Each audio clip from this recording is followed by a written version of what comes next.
Shalom. Please follow along with me as I read Psalm 9. For the leader, Almut Lavein, a psalm of David. I will praise you, Lord, with all my heart. I will tell all your wonders.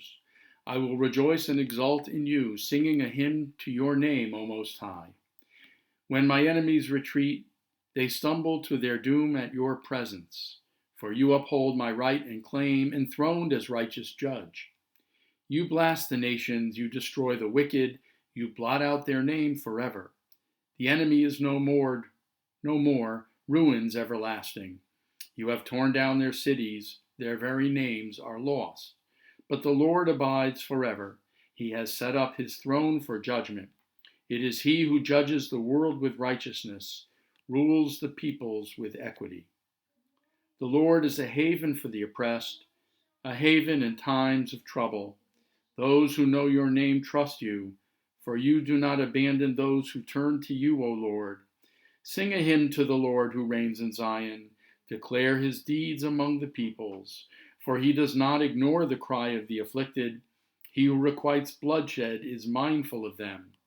Have mercy on me, O Lord. See my affliction at the hands of my foes, you who lift me from the gates of death, so that in the gates of fair Zion I might tell all your praise, I might exult in your deliverance.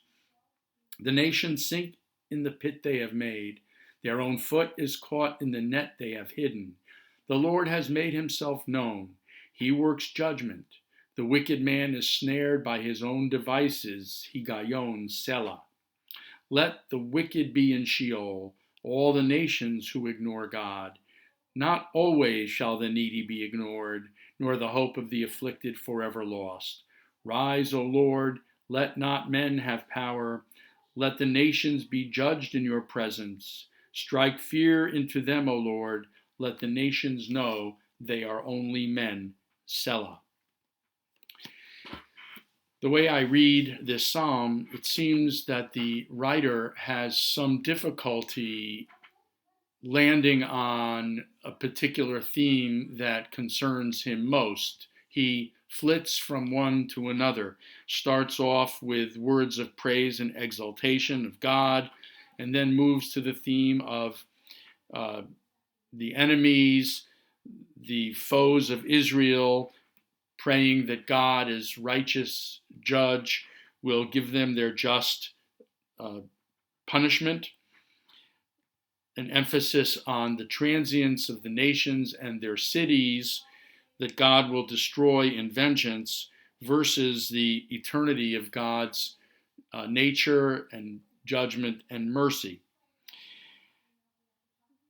One theme, though, that the psalmist continues to come back to is the theme of God as a haven for the oppressed. That God will not ignore the needs of the afflicted, that God will always be concerned for those who are needy. The word in Hebrew that is used in verse 10 for the afflicted or for the oppressed is the Hebrew word dach. Actually, the phrase is miskav ladach. The Lord is a haven for the oppressed.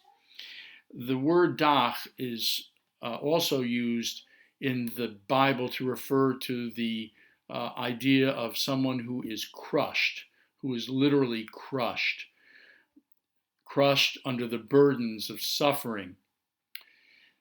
And interestingly, there is a hospital in Jerusalem that has been around for well over a century called Miskav Ladach, a hospital that originally was a maternity ward.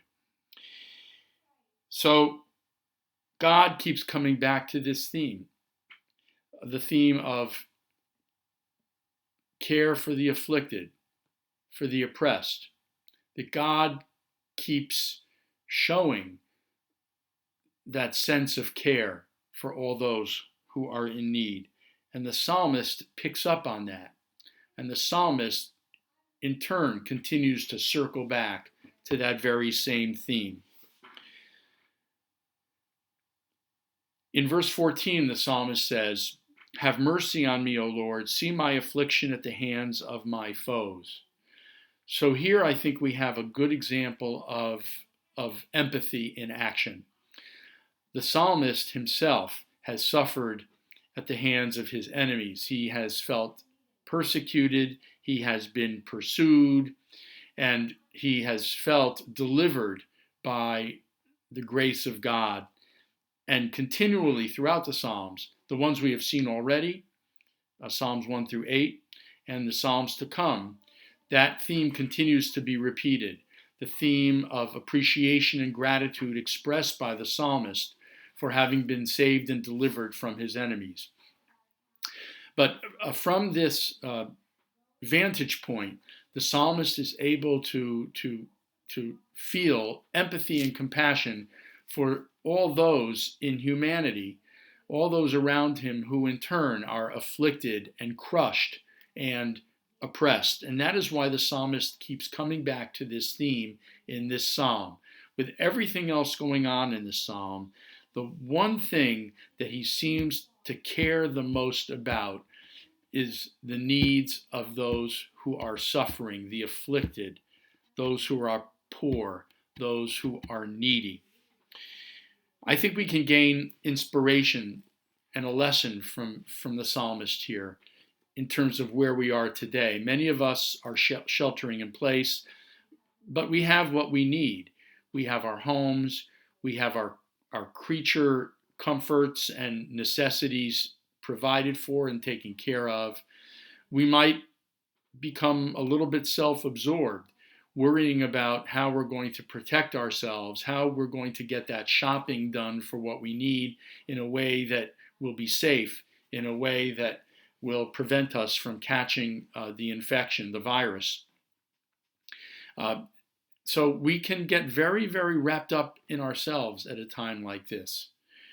And it's easy to forget that there are so many others out there who have it so much worse off than we do. The high and soaring rates of unemployment, rates that we haven't seen in many, many decades, indeed since the Great Depression of the 1930s. The fact that so many people out there have lost their income and do not know how they're going to pay their rent, how they're going to get their basic needs taken care of.